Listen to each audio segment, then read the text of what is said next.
अस्सलाम वालेकुम नाज़रीन, आप देखता हूँ हमेशा एक पॉजिटिव मैसेज आप लोगों तक डिलीवर करते हैं और हमारी कोशिश होती है कि हम एक पॉजिटिव और जो हमारे मुआशरे में हो रहा है हम उसकी अक्कासी करें। तो आज भी एक ऐसी मुआशरे की बेटी मेरे साथ मौजूद है, तो आइए उनके मामलात जानते हैं। अस्सलाम वालेकुम। वालेकुम अस्सलाम।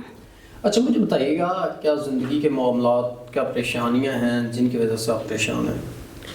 मैं एक हाफ़िज़ा हूँ और इस्लाम के मुताबिक ज़िंदगी गुजारना चाहती हूँ। वालिदैन के गुज़र जाने के बाद ज़िंदगी में हालात एक ही जैसे नहीं रहे।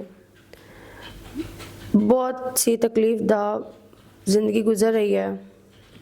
अगर कोई इज़्ज़त देने वाला शख्स मिल जाए तो मैं उससे निकाह करके इज़्ज़त की ज़िंदगी गुजार सकूँगी।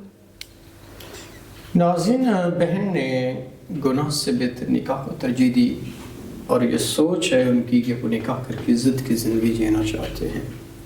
हमारे मुआशरे में अगर एनालिसिस किया जाए तो आपको 99% गुनाह वाले काम नज़र आएंगे हमारे मुआशरे में। ये हमारी बदकिस्मती भी है कि हम ऐसे मुआशरे में रह रहे हैं।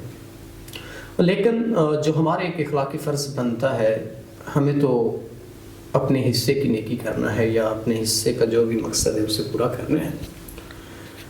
तो हम अपने हिस्से की जो शमा है वो जलाते रहेंगे और कोई ना कोई तो ज़रूर सबक हासिल करेगा। तो हम उम्मीद करते हैं कि जो ऐसे लोग हैं हमारे मुआशरे के मिडिल क्लास जो तबका है या उनके जो इश्यूज़ होते हैं अक्सर बहन बेटियों के हवाले से, तो उनके मसाइल को समझा जाए। अगर कोई साहिब हैसियत है तो वो निकाह को आम करे, ना कि ज़ना को। तो हम उम्मीद करते हैं कोई नेक इंसान इनके मामलात ज़िंदगी को समझते हुए इनसे निकाह करेगा और इनको इज़्ज़त देगा। तो इसी के साथ अपने मेज़बान वाब को दे इजाज़त। खुदा हाफिज़।